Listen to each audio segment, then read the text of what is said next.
Recovery One Drone. Let us be your eye in the sky.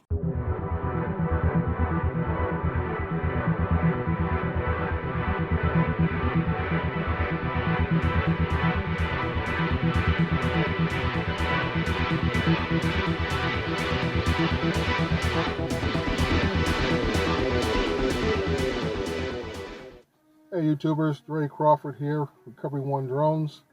Hope everyone had a blessed and good Thanksgiving, and I hope and wish that all your family is as well also. Over this last week, there's been a lot of talk, a lot of chat in the drone community. We've had some incidents come to light of long-term behavior, irrational behavior, and so on. I've been listening on several live streams this week that some have discussed the item directly. And if you look into those chats, you'll see if it's not talked about by the host of the live stream, you'll see it talked about in the chat room itself. I have participated in some of those chats and so forth. Let's just talk about the elephant in the room. Try not to mention any names.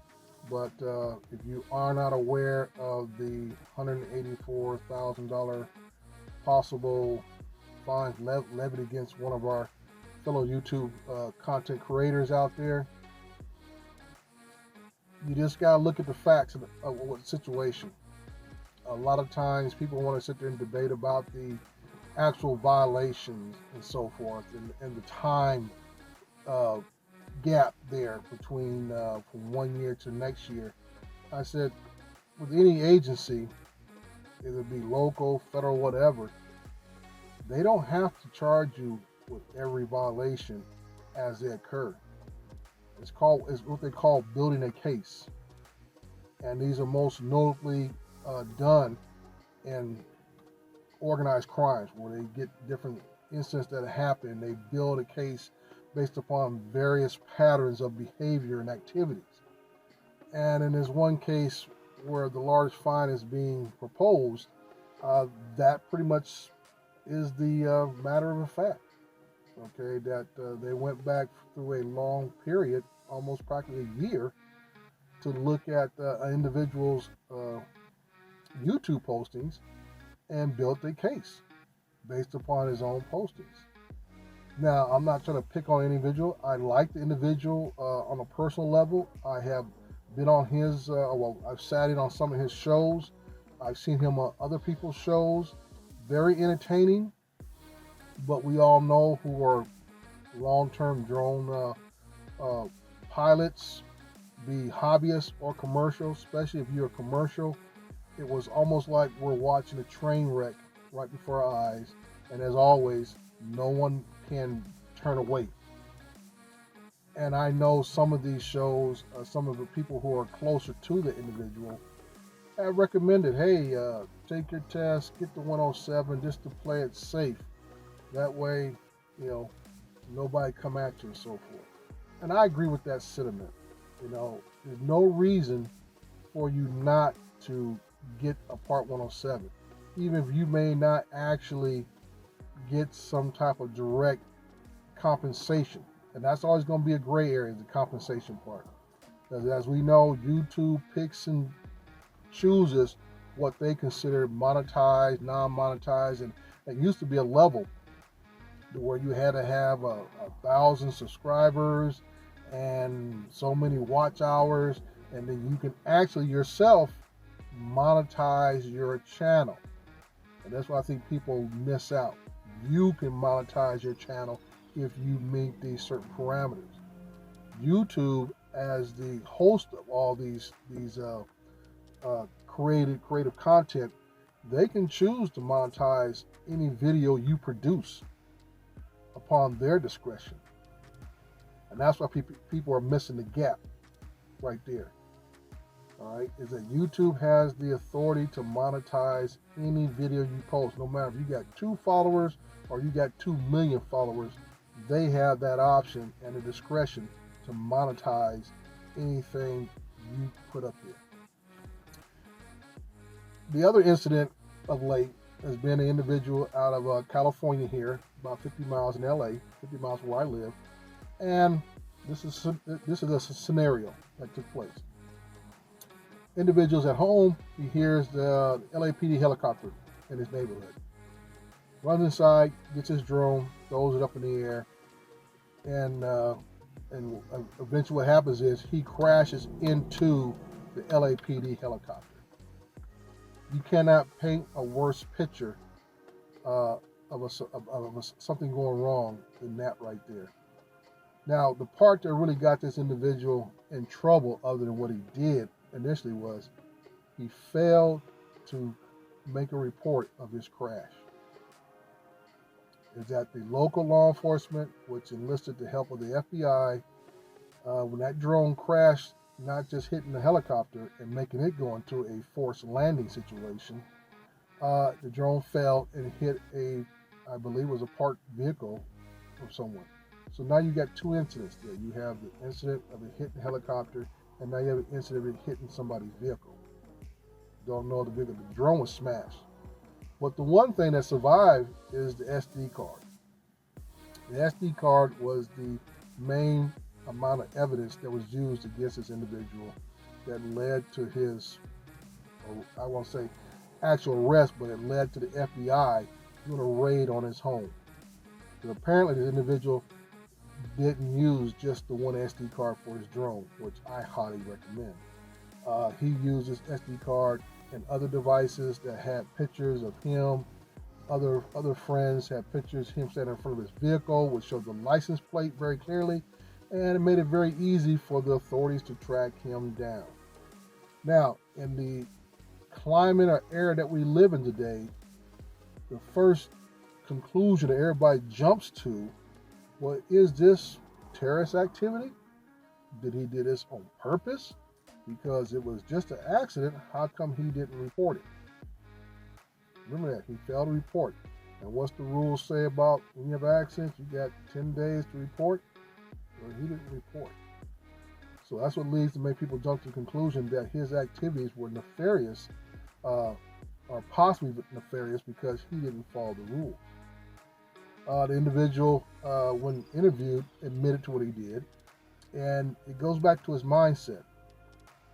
We live in a culture today, especially here in America, that everybody wants to be the on the spot, first person to post, sell whatever picture, video, whatever I have to the local media, news media, so I can get my pockets lined or my name can become infamous or famous for something I shot, something I got.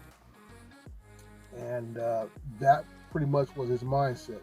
It wasn't that he was all really concerned about someone hopping the fence of his backyard or being in his family being in risk of something else going on in his neighborhood or community.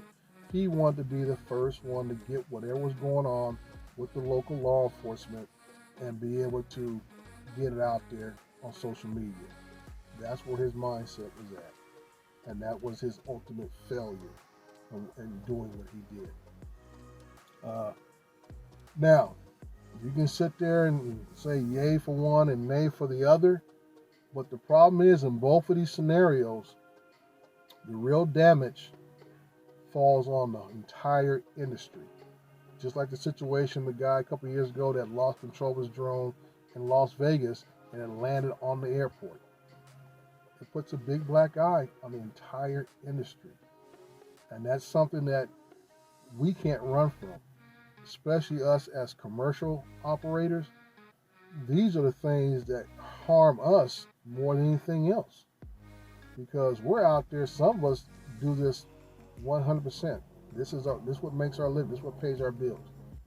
When we have incidents like this, we have cases like this of individuals who don't think about the broader perspective of what they're doing, it eventually ends up hurting the entire industry. Both individuals supposedly use DJI drones, and a lot of people say, well, if he was flying in controlled airspace, which both activities occurred per se in controlled airspace, or which they should have went through even additional procedures to be able to fly, were able to get their birds up and do what they do anyway, or do what they did anyway. So this is my little tidbit. I feel for the one person, because like I say, I don't say I know him, but I've heard his name, I've seen his shows, and so forth.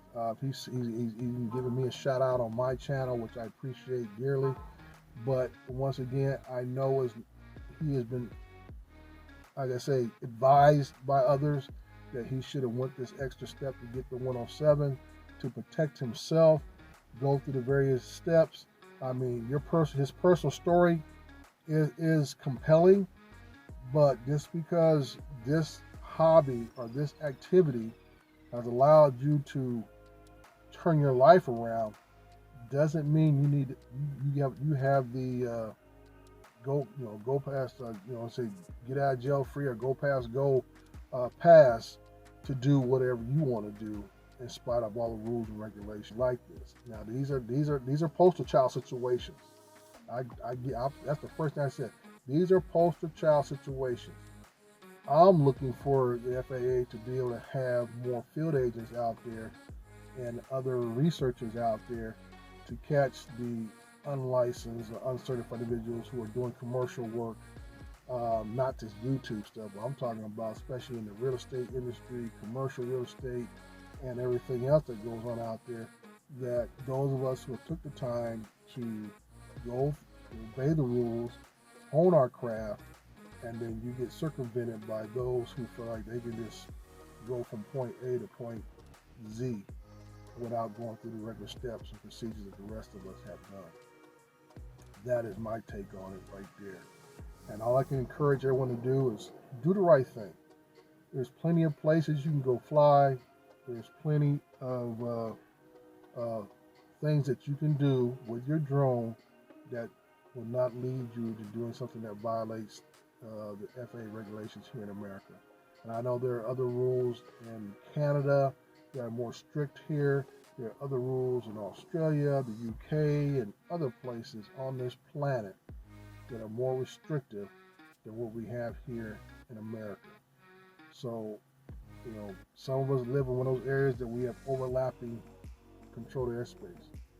New York is one of them where you can't hardly step out of one controlled airspace into another. But just the other day, when I watched Ken Herron's show and they had Phantom Flight 101 on there, Herman, he showed the gaps where there are areas where they can fly, whereas Class G space was basically say free space. This Class G is pretty much free for the most cases. And he said these are the areas that they fly in. So it's not impossible. So when the individual said, well, I've just been flying out of my house or right out from my house, what I say, hey, you live in a controlled airspace area, jump in that car, get on the bus, get on the bike, do whatever, walk, whatever the case is, to an area that is not. And so be it. Simple solution to the problem. Can't beat it with a stick. So I'm out here today, far north end of my city. Actually, I'm on the border of the city and the county. Class G airspace, right at the foot of Cahoon Pass. Beautiful day out today. The wind has been blowing quite a bit. We even had an automatic public safety power outage across Southern California, especially in LA County, San Bernardino, Riverside County, where the power is turned off on purpose by Southern California Edison, which is a whole nother issue. But the good thing about it, this time of year, because we get these winds that come and go, is that it clears out all the smog and haze and so forth in our area, and it just creates beautiful atmosphere to fly in. It's just beautiful. So once again, this is Dre, Recovery One Drones. I encourage everyone to get out and fly, but do it the right way and do it safely. Thank you very much. Have a good weekend. Bye.